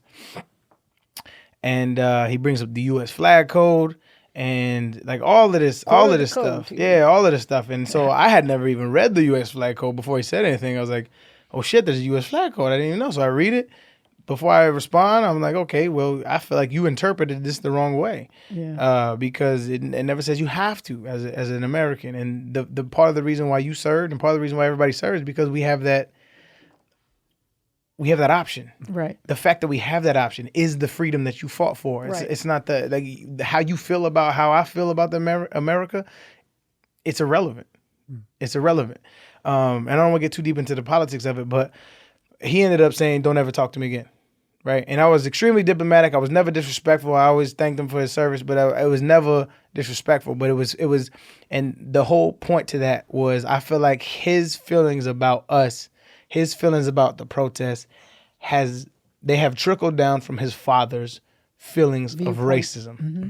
Because if it was white men kneeling, I doubt he would have a problem with it. And that's exactly where we are today. That's why it's so divisive. I don't want to get into the politics of it because we could sit here and talk MSNBC, Fox all day. But, very sad. But I want to keep it to your family because this is my life. Because this has directly affected you. Absolutely. Directly affected me. So after all that went down with all of you guys, then my brother started texting me, their dad, about what went down. And I'm trying to explain to him. And he's like, one, he didn't really have an argument. He was just mad because his son was mad, I guess. I don't know. And so I'm trying to, for lack of a better term, educate him a little bit about what this all means and especially how it affects and I even said this to him, my children, your niece and nephews. You cannot ignore the fact that they are Black and that this directly affects them. And he just wasn't hearing it. So then it just started getting disrespectful. And then before you know it, what did he say? What did he say? Don't sugarcoat it. We on a podcast that's not regulated by the FCC, man. All righty. I got a cup here that says "fuck work." And I agree. No, he started getting super disrespectful with me, and I probably got disrespectful back, but not to this degree. Then he threw out the N-word at me, called you guys N-words, and called me an N-word lover. And that is sugarcoating it. So he called me a nigger, because I'm not gonna say and he called you a nigger lover. Yes. And to me, that was infuriating. That was it for me. It was for me too. That was it for me because what I did had nothing to do with the color of my skin. Right. Right. It had everything to do with trying to give a voice to the voiceless, right? Because I have faced some discrimination. I have faced some racism, but it doesn't bother me to the extent that it does the average Joe, because I can go off into my five bedroom house and retreat and be fine. Not have to worry about it's not stunned, it's real. And not have to worry about this and not have to worry about that. And I come in contact with it. Right. Very infrequently, but it happens. It definitely happens. You have more of a buffer.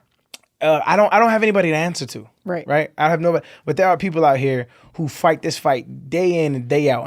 And we have My husband is one. 100%. And we still have to convince people that there's still a fight. Yes. Because there's so much data that you cannot quantify. I can't quantify you getting called a nigger day in and day out, or you getting profiled, because those things aren't they're not tallied. They're not tallied by any kind of census. You can't tally microaggressions, and that's exactly what. And those microaggressions over time build up, add up, and they wear you down, and they make you upset. And I'm not even Black, but I know I've sat here and watched my kids go through it. I've watched my husband go through it. At least you're not Black. And it's brutal to have to live like that. The point is it's still there. Yes. It's still there. Yes. And we're trying to convince people that it's still there. And to have family members that are part of the problem and not the solution, Right. it's infuriating. Right. And so, And I remember specifically asking him, because his question to me, and I actually appreciated the question. He's like, well, what do you want me to do? I said, what I want you to do. That was rhetorical. He didn't care. Yeah, probably. Well, I said, what I want you to do is when you hear people that are you're around that use that N word, this is before he used it on me, that say the N word, check them. Check them because they are referring to your family that's like this. And he said to me, well, if I did that, I'd never find work. And I'm That's like, interesting. But that there right there tells you that it's still here. exactly. Still here. And It's that's what I crazy. said. I said, so you are sacrificing your principles and it's okay for people to treat my family like that, your family like that, and you're okay with that. And he's like, it's just the way the world is. And I'm like, well, fuck that world. I'm trying to make it better. And see, that's exactly why Colin took a knee, is because that's just the way the world is, and we're saying, yo, that's not good enough. Let's go be a step better. Let's go a step further. And so I don't want to get too deep into politics, man, because this he is not didn't a get political better. channel. He went super low and wound up with the whole calling me the N-word and everything. And then after that, it was done. Like, Called you an N-word lover. Look at you. She want to be black. Look at it. I remember the first time someone called me a Neanderthal. I was livid because I'm Australopithecus. Damn. That's funny. So it's just, and all that to say this, that at the end of the day, when me and millions of people like me, I'm sure, have to make a decision of cutting off people that you were born with, that you were living with from the time you were born on up to adulthood, people that you thought really cared about you and that you cared about, that you have to get to a point where you can say, you know what, I no longer can have you in my life because I cannot tolerate that thinking. It just is not going to be acceptable. It's that old saying. It's like I always tell him. It's like you're born with relatives, right? Yes. You're born with relatives, but you get to choose your family. Indeed. Like family is something that can be handpicked, and because you have to live the rest of your life how you're going to live the rest of your life. Mm-hmm. So the people that you're born with, you're not regulated to stay around those people if they don't suit your best you. Right. Your best you has to come from your best you. And if it's not jiving, do not feel obligated to be around those people, man, because they're just relatives. Right. And I learned an important lesson about forgiveness, because I feel like I've always been a forgiving person. I forgave my dad. I forgave my brother. I forgave everybody that had issues early on with me simply for that reason. But I also learned that you cannot continue to forgive to your own demise. Like, you have to have some boundaries 100%. that remain healthy. 100%. And that's just not what I'm willing to do. Does it make for a messed up Christmas? Yeah, sometimes. And so I don't really get to interact with my side of the family anymore for very much of those reasons. And it's hurtful, but it's necessary. And I just feel like I have no choice. I mean, you don't. 100%. And I didn't make the choice. They made me make the choice. Help me help you. Help me help you. So, man, it's been a hell of a life that you've lived. Like, I'll be honest, like, you lost 2 siblings early. Mm-hmm. You struggled in your pre-adult life. Mm-hmm. But there was light at the end of the tunnel, because you gave birth to the God. No, I'm just playing. But seriously though, so you gave birth to a child that was able to give you that freedom. Yes. That Change the in my family opinion, every human deserves. Yes. That freedom to wake up and say, Fuck work. Fuck work. What am I passionate about? Right? Right. And so you're now retired. Yes, I am. Thank you. And I'm not saying this to like toot my own horn, but I think it's an important side of people to see of middle-aged people just past that middle age or whatever middle age is, right? I don't want to dwell on the semantics. So, you're now retired. Yes. Take me through that process of what it was like to one day be in the workforce and not really knowing when your last day of work was going to be, not really knowing, but you were just kind of in it. You're living a good life. Committed to working. You're married. You're committed to working, and you're just like, I'm going to ride this out. And then to one day receive that phone call to say I don't have to do this anymore. Well, I was like shocked at first, and I really couldn't wrap my head around that concept. Like I could not understand what that looked like. I couldn't picture it. And so if you remember, it took me some time to get to the point where I could retire actually, because in some ways, I guess I was afraid. It's not that I didn't trust you. I didn't trust it. I didn't trust, because I remember I kept I didn't trust you. I didn't trust it. No, because I'm sitting here thinking, people in my family live to be in their 90s.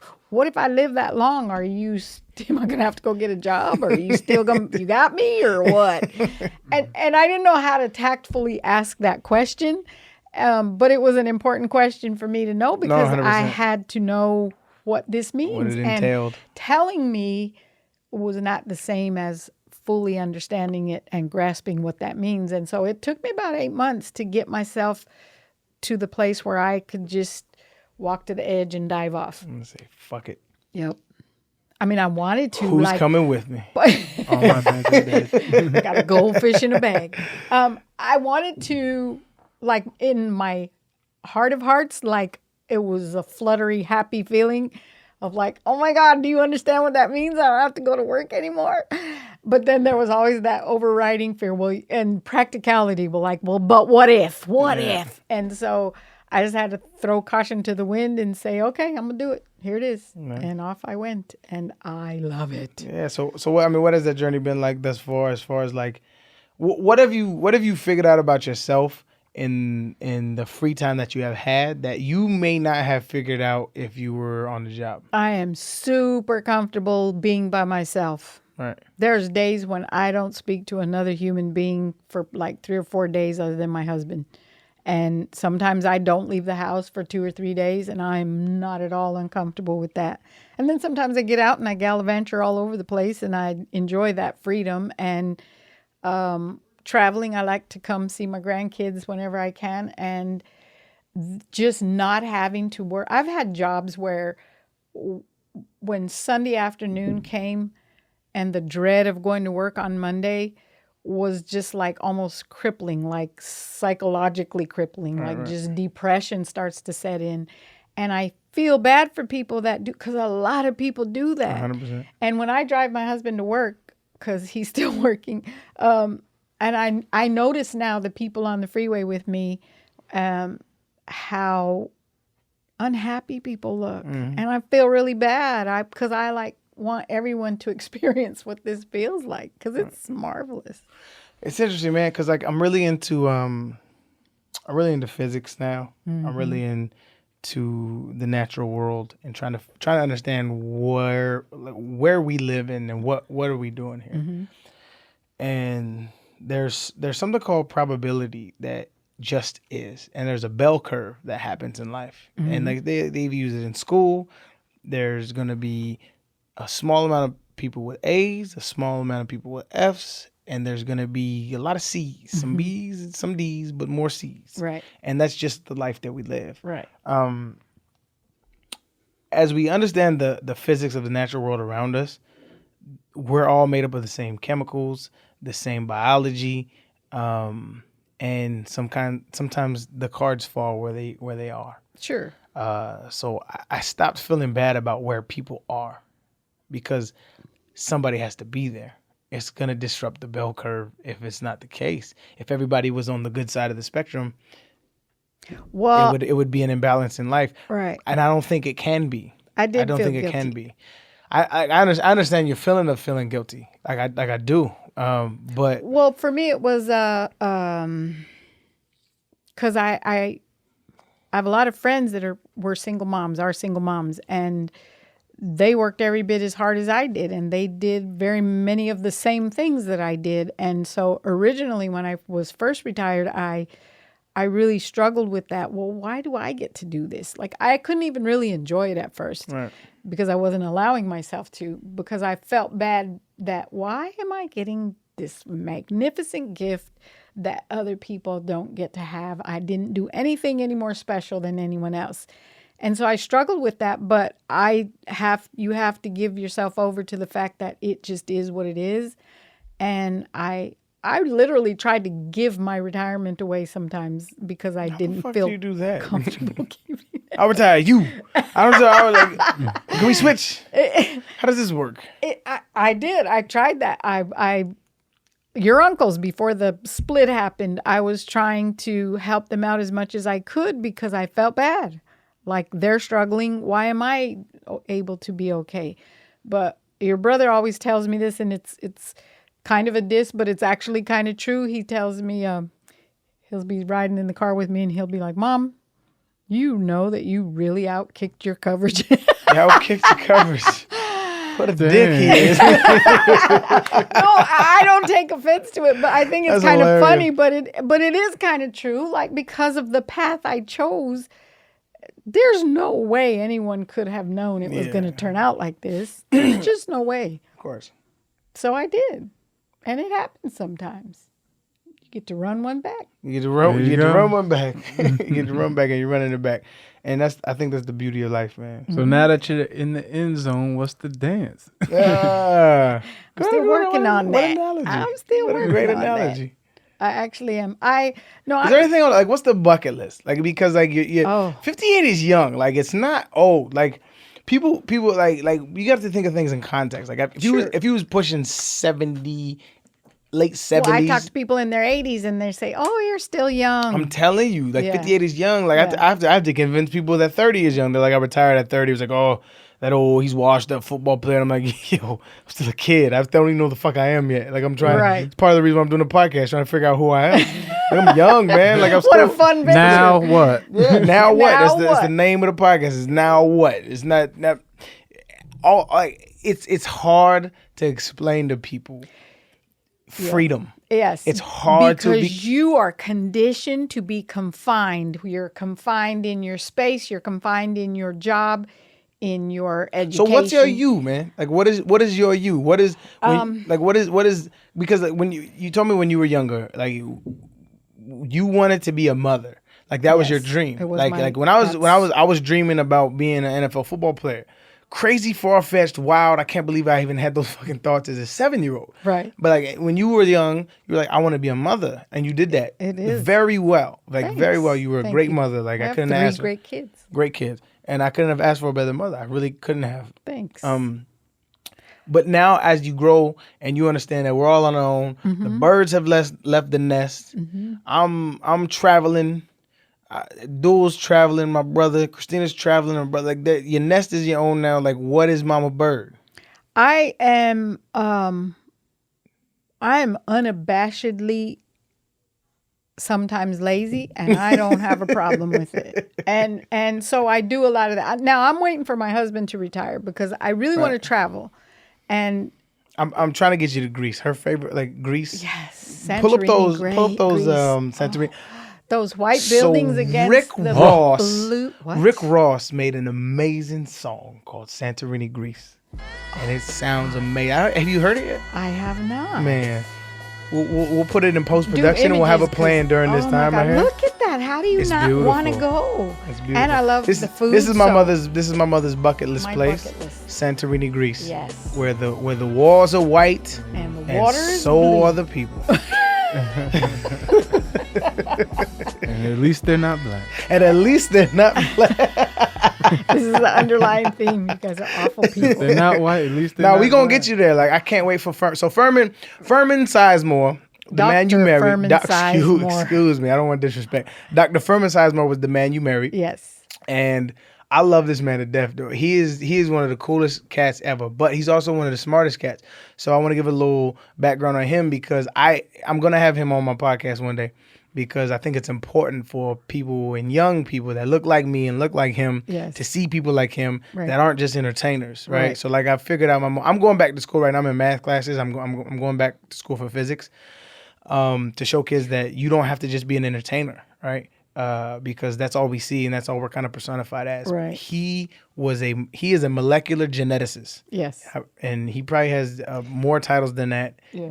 And I'll let him explain it when he gets on here. He's a PhD in genetics. He's got a microbiology or biology degree, a master's in something else, and I don't know. Right. So I'll let him come on because you fucking it up. Yeah. But I am. But he's just an amazing man. He's super intelligent. Taught me a lot. Kind of put me on my path towards being interested in the sciences, because all I knew growing up was getting out of the circumstances that I was in, and that's all I knew. So I didn't really pay. I was one of those kids that was smart enough to do enough to just get by. And I know there's millions of kids out there that are like me, but you can do both. And I wish I would have paid attention in school more, because now I'm unlearning the habits that I had when I was a kid and relearning the things that I should have learned. And there's no shame in it. No. I recently enrolled in this math tutor program, and I was super embarrassed. I'm starting back in Algebra 1, and I was just super embarrassed. I didn't know what I was doing, and the owner sat me down and he said, "Listen, the fact that you came here is enough. The fact that you Yes. came here is a step that so many adults are not willing It's to take, brave. because you think that you're a failure because you didn't take it seriously, or the math that you took, you feel like you're dumb in it, right? So I'm rehashing those old maths that I didn't learn, and I'm relearning it, and I want to prove to young kids and more to myself that I can be more with my brain rather than just my brawn. Yes. And Furman, your husband, is a perfect shining example of somebody who was a success at intellect. Yes. A black man that was successful. He's a geneticist, and we don't see a lot of those scientists. A lot of our superheroes are just entertainers, and he's definitely inspired the shit out of me. And we'll get into more of his story when we interview him later. But So I'm waiting for him to retire because we're going to do that. you're gonna go to Santa And then I've Greece. promised him the trip he's always wanted to take was to go see the midnight sun in Alaska. Aurora Borealis as well. I want to do that too, Aurora yes. Borealis. And well, see, he's done a lot of traveling. He's been to Europe. He's gone to Egypt. He saw the pyramids, and I still want to do that. But I'm I'm not so sure I want to go to Egypt right now, man. I know, it's a little hot over there. dangerous. Not climate wise, not temperature. like, The political climate. It's yes, hot and that's over why I there. said I'm a little sad because I always wanted to go, and I just don't feel like it's safe enough yet. But I do want to go to the pyramids in Mexico too. You saw those. I did see those. I was just a tad jealous I of did. that. I knocked off a bucket list going to the pyramids for sure. So I want to do that. Another bucket list I have is I want to write a book. Talk to me. Talk to me. Well, I probably blew that opportunity because I wanted to write my biography, but All you gotta do is listen to the podcast. Yeah, I know, the All you gotta do- condensed now version. what? Episode 1. Audiobook. Audio book. well, I just kind of wanted to go into like, you know, how I took these windy curves, but now I've done blown that. So I have not to at find all. another. Not Well, at you know, all. I Still Because- got, because we still you got could- spicy details. You definitely have left out. spicy details left out. details. Because you still you write beautifully. I right? have always been a Anytime I've ever wrote or written. See, there you go. So anytime I've ever written anything, I send it to you to proofread. I don't know if you could pull up Arian's retirement. but you didn't capitalize message. the letters, and I was a little hurt by that. Well, that's what I'm but- saying. I don't. Grammar's not my thing. Say retirement letter. There you go. Bam, right there. If you see it pop up Isn't on it the bottom, weird this how is you ain't can this do ain't just that? for you. This is for anybody else listening. If you have typed into Google usually guesses Right. what you're trying to write. So go ahead and click it if it's there, fam. Ooh, that's a Right nice at the picture. top. So go. So I sent this to you, and I want to read this. This is important. This is when I announced my retirement. I wrote this on Uninterrupted, and it was something that came from my heart. And if it wasn't for Bernadette Sizemore, it would have been Horrendous. jumble. It would have been alphabet soup of bullshit. No, I left. So there comes a time in there. every athlete's career when their ambition and their body are no longer on the same page. I've reached that point. It's hard to write those words because this game has been everything to me. My therapy, my joy, my solace, and my enemy. I've learned to love every facet of this game, from the peak of accomplishment to the gutter of criticism. And it all makes the ride worthwhile. I've been fortunate enough to play many successful years in this league. I've given a lot to this game and given a lot up for it, but it has returned to me more than I ever could have asked for. Faceless gladiators have been shuffled in and out of this arena for decades, and I'm proud to have taken part in that legacy. My father always said, "You'll know when it's time to walk away." It has never been more clear than right now. I'm walking away with peace. I know it's not commonplace to do it mid-season, but my body just can't take the punishment this game asks for any longer. I want to thank the Miami Dolphins with everything in me for allowing me to bow out with grace and making this process as easy as possible. It means everything to my family and I. I've created lifelong relationships in my short time there that I'm forever thankful for. Every athlete would love to go out a Super Bowl MVP riding off into the sunset with the crowd cheering their name. Unfortunately, life has other plans, and they're usually the opposite of the imagination. But that imagination has got me this far, and I could not be prouder of the things my teammates and I accomplished in this game. I'd like to send a sincere thank you to all those who have come in contact with throughout this journey. This is a beautifully violent game, and the same reason I loved it is why I have to walk away. That bittersweet taste will forever linger within me. But on my next journey, I carry those memories with me, hopefully. And I was mentioning CTE reference. The joke. But I sent it to you, a super rough draft, and you cleaned it up so beautifully. So when you write your book, I don't reckon you have to send it to editing. No, I will, because they'll have to. I mean, there's. Don't let them take the voice away from it, though, because you write beautifully. Thank you. You really do. Thank you. I used to write when I was in the 6th grade. I used to write romance novels in a spiral notebook. One day, I'm gonna meet a corny. black man in a fro and a Russian hat.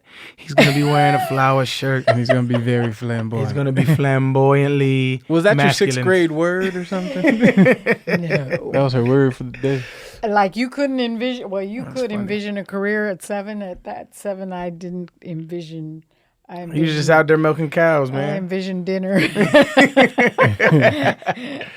Bernadette Sizemore, man. I appreciate you doing this. I appreciate you asking. I me. doubt Been this will. awesome. I doubt this will be your My last last time one? here. No, because it was fun, and When a guest cancels, call on I'm me. gonna hit you up. But it's definitely been fun, and we're gonna continue to build this podcast out and build your audience out. Thanks. And are you up to 1,000 followers on Instagram? Yes, thank you to Pat. What's his name? Pat the Stat. No, Rogan. Joe Rogan Joe got Rogan? me over Joe 1,000. Rogan got you over 1,000. Yes. Shout out to Joe, but don't shout out to Joe because he actually said he was gonna be my first guest on my podcast, Yeah. and he's ducking. So quit running, Joe.